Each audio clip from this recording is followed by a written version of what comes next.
नमस्कार दोस्तों। तिलोत्तमा स्वर्ग की परम सुंदर अप्सरा थीं। सुंदरता के मामले में 108 अप्सराओं में वह सबसे सुंदर थीं। पुराणों अनुसार इसकी सृष्टि करने के लिए ब्रह्मा जी ने संसार भर की सुंदर वस्तुओं में से तिल तिल भर लिया था। कहा यह भी जाता है कि ब्रह्मा के हवन कुंड से इसका जन्म हुआ था। कश्यप आर्षि के 2 प्रमुख पुत्र हिरण्यकशिपु और हिरण्याक्ष थे।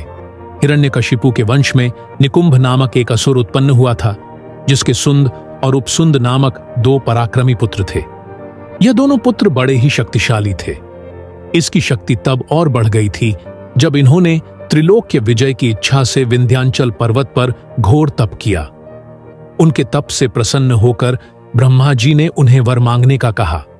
दोनों अनुसार ने ब्रह्मा जी से अमृतत्व का वर मांग लिया, लेकिन ब्रह्मा जी ने इसे देने से इनकार कर दिया। ऐसे में तब दोनों भाइयों ने सोचा कि अब क्या मांगे। फिर दोनों ने आपस में विचार विमर्श किया।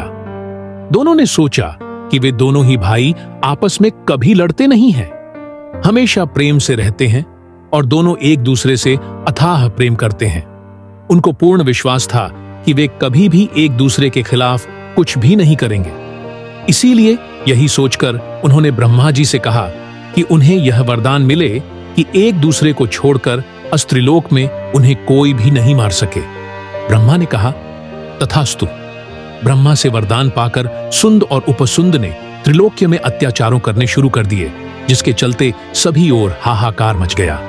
सभी देवी और देवता देवलोक इंद्रलोक से भाग खड़े हुए और सुंद एवं उपसुंद के अत्याचार और बढ़ने लगे।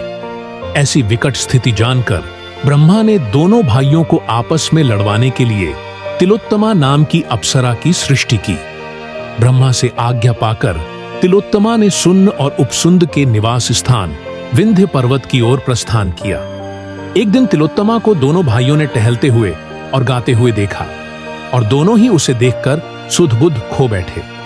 जब उन्होंने सुध संभाली तब सुंद ने उपसुंद से कहा कि यह अप्सरा आज से मेरी पत्नी हुई। यह सुनते ही उपसुंद भड़क गया और उसने कहा नहीं, तुम अकेले ही यह निर्णय कैसे ले सकते हो? पहले इसे मैंने देखा है, अतः यह मेरी अर्धांगिनी बनेगी। बस फिर क्या था। दोनों ही भाई जो बचपन से ही एक दूसरे के लिए जान देने के लिए तैयार रहते थे, अब वे एक दूसरे की जान लेने के लिए लड़ने लगे। बहुत समय तक उनमें लड़ाई चली और अंततः वे एक दूसरे के हाथों मारे गए। उल्लेखनीय है कि दुर्वासा आर्षि के शाप से यही तिलोत्तमा बाण की पुत्री हुई थी। माघ मास में यह सौर गण के साथ सूर्य के रथ पर रहती है।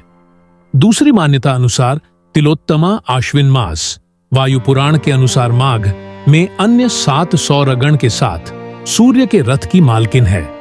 अष्टावक्र ने इसे शाप दिया था।